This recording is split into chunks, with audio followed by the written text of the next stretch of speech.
محمد نبینا بنور هدینا۔ محترم حضرات، السلام علیکم ورحمۃ اللہ تعالی وبرکاتہ۔ نحمدہ ونصلی علی رسولہ الکریم، اما بعد فاعوذ باللہ من الشیطان الرجیم، بسم اللہ الرحمن الرحیم۔ وذکرہم بایام اللہ، صدق اللہ مولانا العظیم وصدق رسولہ النبی الامین المتین المبین الکریم، ونحن علی ذلک لمن الشاہدین والشاکرین والحمد للہ رب العالمین۔ آج اس سلسلے میں بات کرنی ہے کہ حضور علیہ الصلاۃ والسلام کی ولادت کے جشن کا اہتمام کرنا کیسا ہے، یعنی جشن عید میلاد النبی منانا کیسا ہے، اس سلسلے میں آج بات کریں گے۔ یاد رکھیے کہ خود اللہ رب العزت نے حضور علیہ الصلاۃ والسلام کی ولادت کے جشن کا اہتمام فرمایا۔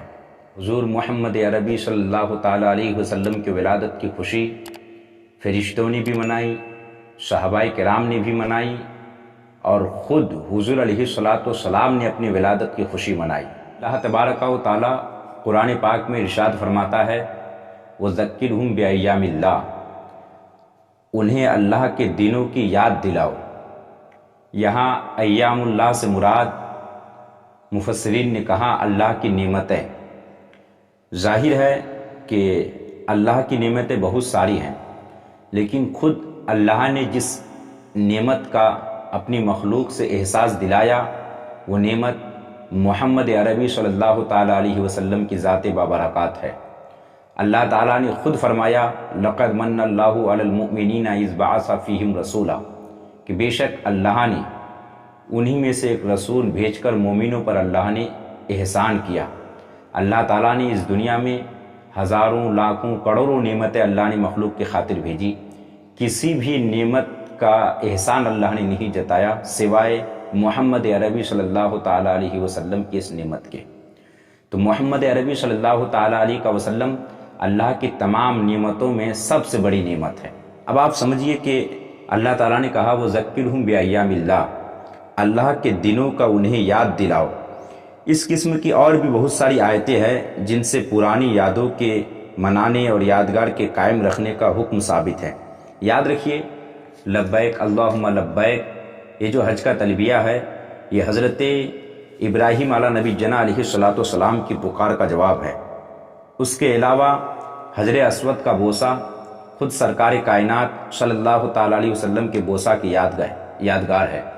مقام ابراہیم حضرت ابراہیم علیہ الصلاۃ والسلام کے قدم ناز کی یاد ہے۔ صفا اور مروہ حضرت ہاجرہ کی دوڑ کی یادگار ہے۔ مقام عرفات بھی ایک یادگار ہے۔ قربانی حضرت ابراہیم و حضرت اسماعیل علیہ السلام کی یادگار ہے۔ تمام نمازیں انبیاء کرام علیہ السلام کی یادگار ہیں۔ اگر یہ تمام یادیں باقی رکھی جا سکتی ہے تو جن کی وجہ سے یہ پوری کائنات بنی، یہ یادگار کی تمام چیزیں بنی، جن کی وجہ سے، جن کے وجود مسعود کی برکتوں سے کائنات کا ہر ذرہ وجود میں آیا، کیا ان کی یاد منانے میں کوئی دقت یا کوئی پریشانی یا کوئی مسئلہ ہو سکتا ہے؟ کیا ان کی یاد منانے میں کوئی حرج ہے؟ بقول میرے امام کے، وہ جو نہ تھے تو کچھ نہ تھا، وہ جو نہ ہوں تو کچھ نہ ہو، جان ہیں وہ جہان کی، جان ہے تو جہان ہے۔ محمد عربی صلی اللہ تعالیٰ علیہ وسلم کے صدقۃ فعل تمام کائنات بنائی گئی۔ تو ہم آپ کے سامنے یہ بات رکھیں کہ اللہ رب العزت نے اپنی شان کے مطابق کس طریقے سے حضور علیہ الصلاۃ والسلام کی ولادت کے جشن کا اہتمام فرمایا۔ یہ کتاب آتی ہے، کتاب کا نام ہے السیرۃ الحلبیہ، جلد 1 صفحہ 48 میں ہے کہ خود رب العزت نے اس طرح اہتمام کیا کہ جس سال حضور علیہ الصلاۃ والسلام کی آمد ہوئی، پوری زمین کو تر و تازہ کر دیا۔ ہر طرف ہریالی ہی ہریالی نظر آنے لگی، زمین کا گوشہ گوشہ سبز و شاداب ہو گیا، برسوں سے خشک پڑی ندی پانی سے بھر گئی، سوکھے درختوں میں پھل لگ گئے، مرجھائے ہوئے باغات پھلوں اور خوشبوؤں سے مہک اٹھے۔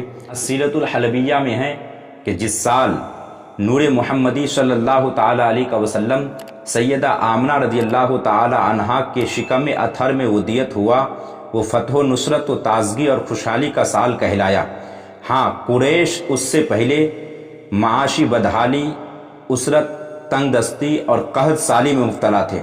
ولادت کی برکت سے اس سال اللہ تعالیٰ نے بے آب و گیا زمین کو شادابی اور ہریالی عطا فرما دی، اور سوکھے درختوں کی پزمردہ شاخوں کو ہرا بھرا کر کے انہیں پھلوں سے لاد دیا۔ اہل قریش اس طرح ہر طرف سے کثیر خیر آنے سے خوشحال ہو گئے۔ پورے عرب کا ماحول یہ تھا کہ ندیاں سوکھ چکی تھی، درخت خشک ہو گئے تھے، سبز و شاداب ختم ہو چکی تھی، ہریالی ختم ہو چکی تھی، لیکن جس سال محمد عربی صلی اللہ تعالیٰ علیہ وسلم کا نور حضرت سیدہ آمنہ رضی اللہ تعالیٰ عنہا کے شکم اطہر میں ودیت ہوا، اللہ نے جشن کا اہتمام یوں فرمایا کہ تمام سوکھے ہوئے درخت کو پھلوں اور پھولوں سے لاد دیا، تمام سوکھی نہروں کو اللہ تبارک و تعالیٰ نے دوبارہ پانی سے بھر دیا۔ اس طریقے سے اللہ رب العزت نے اپنی شان کے مطابق حضور کی ولادت باسعادت کے جشن کا اہتمام فرمایا۔ اسی کتاب میں آگے ایک بات ہے، صاحب کتاب لکھتے ہیں وَأَذِنَ اللَّهُ تَعَالَى تِلْكَ السَّنَةَ لِنِسَاءِ الدُّنْيَا أَن يَحْمِلْنَ ذَكُورًا کرامۃ لرسول اللہ صلی اللہ تعالیٰ علیہ وسلم، اور اللہ تعالیٰ نے اس سال یہ اذن جاری فرما دیا کہ حضور کی تقریب میں حضور کی عظمت کی خاطر تمام دنیا کی عورتیں لڑکوں کو جنم دیں۔ یہ اللہ تبارک و تعالیٰ نے اپنی شان کے مطابق حضور کی ولادت کے جشن کا اللہ تعالیٰ نے اپنی شان کے مطابق اہتمام فرمایا کہ جس سال حضور محمد عربی صلی اللہ تعالیٰ علیہ وسلم اس دنیا میں تشریف لائے، ہر طرف خوشی کا ماحول تھا۔ اللہ تعالیٰ نے دنیا جہان کے تمام عورتوں کے لیے یہ اذن جاری فرما دیا تھا کہ اس سال تمام عورتیں صرف لڑکا جنیں گی، لڑکی کوئی بھی عورت نہیں جنے گی۔ اس طرح اللہ تبارک و تعالیٰ نے اپنے محبوب محمد عربی صلی اللہ تعالیٰ علیہ وسلم کی ولادت کے جشن کا اہتمام فرمایا۔ ایک بات اور یاد رکھیں کہ سورہ آل عمران آیت نمبر 81 اللہ رب العزت نے کم و بیش 1,24,000 انبیاء کرام کی محفل میں اپنے حبیب پاک صلی اللہ تعالیٰ علیہ وسلم کی آمد کا تذکرہ کیا۔ وہ کس طور پر کہ اور یاد کرو جب اللہ تعالیٰ نے پیغمبروں سے ان کا عہد لیا جو میں تم کو کتاب اور حکمت دوں، اور پھر تشریف لائے تمہارے پاس وہ رسول کہ تمہاری کتابوں کی تصدیق فرمائے، تو ضرور ضرور اس پر ایمان لانا اور ضرور ضرور اس کی مدد کرنا۔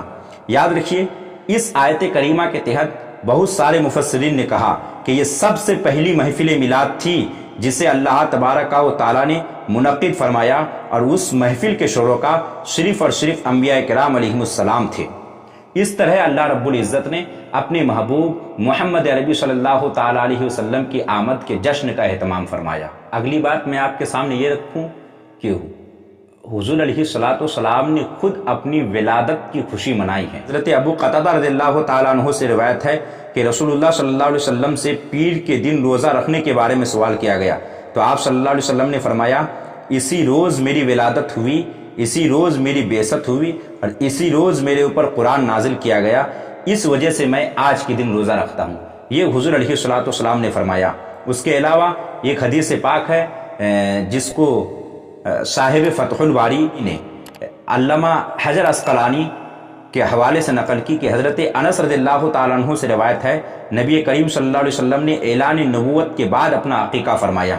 علامہ جلال الدین سیوطی علیہ الرحمہ کہتے ہیں حالانکہ صرف پیدائش کی خوشی میں آپ کا عقیقہ ایک مرتبہ پہلے ہو چکا تھا، اب دوسری مرتبہ پھر عقیقہ کرنا یہ عام طور پر جو عقیقہ کیا جاتا ہے وہ نہیں ہے، بلکہ یہ خاص پیدائش کی خوشی کا عقیقہ ہے جسے ولادت کی خوشی یا میلاد کی خوشی کا اہتمام کہا جا سکتا ہے۔ یہ خود امام جلال الدین سیوطی علیہ الرحمہ نے یہ بات کہی۔ اس کے علاوہ صحابہ کرام رضوان اللہ تعالیٰ علیہ مجمعین نے خود حضور علیہ الصلوۃ والسلام کی جشن کا اہتمام کیا۔ آپ لوگ الگ الگ ٹولیوں میں بٹ کر حضور علیہ الصلوۃ والسلام کی ولادت کا ذکر کر کے خوشیاں مناتے تھے۔ اس طریقے سے آپ کی ولادت کو نعمت سمجھ کر تمام صحابہ کرام اللہ کا شکر ادا کرتے تھے، جس کا حدیثوں سے ثبوت ملتا ہے کہ صحابہ کرام رضوان اللہ تعالیٰ علیہ مجمعین خود حضور علیہ الصلوۃ والسلام کی میلاد کا ذکر کر کے اللہ کی نعمت کا شکر ادا کرتے تھے۔ مزید ایک بات یہ یاد رکھیں کہ خود شریعت مطہرہ نے بچوں کی پیدائش پر خوشی کا استحبابی حکم بصورت عقیقہ دیا ہے، یعنی بچوں کی ولادت کی خوشی آپ عقیقہ کی صورت میں منا سکتے ہیں۔ تو محمد عربی صلی اللہ تعالیٰ علیہ وسلم کی ولادت کی خوشی منانے میں کیا حرج ہے؟ ایک بات اور یاد رکھیں کہ محمد عربی صلی اللہ تعالیٰ علیہ وسلم کی ولادت کی خوشی ایک کافر نے منائی تو اسے بھی اس کا اجر ملا اور اسے بھی اس کا فائدہ ہوا۔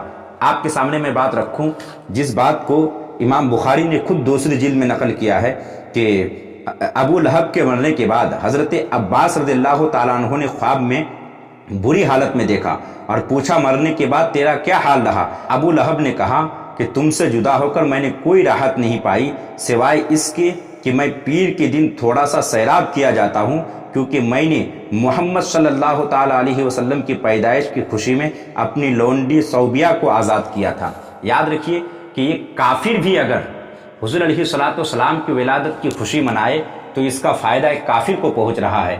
تو یہ سمجھیے کہ اگر حضور علیہ السلام کے امتی اگر نبی پاک صلی اللہ علیہ وسلم کی ولادت کی خوشی منائے تو اس کا فائدہ کیوں نہیں پہنچ سکتا ہے؟ بہرحال حضور علیہ السلام کی ولادت کی خوشی منانا یا حضور علیہ السلام کی میلاد کا اہتمام کرنا یا حضور کی میلاد منانا یعنی جشن عید میلاد النبی منانا، اس کا اہتمام کرنا، یہ کہیں سے کہیں تک اس میں کوئی حرج نہیں ہے۔ خود اللہ رب العزت نے اپنی شان کے مطابق حضور علیہ السلام کی ولادت کے جشن کا اہتمام فرمایا۔ صحابہ کرام نے آپ کی آمد کی خوشی منائی، فرشتوں نے آپ کی آمد کی خوشی منائی۔ حضور علیہ السلام جب اس دنیا میں تشریف لائے تو یہ نہیں کہ صرف زمین ہی میں ایک طرح کا ہنگامہ تھا، بلکہ آسمان میں مکمل حضور علیہ السلام کا ذکر خیر ہو رہا تھا، حضور کے تذکرے ہو رہے تھے۔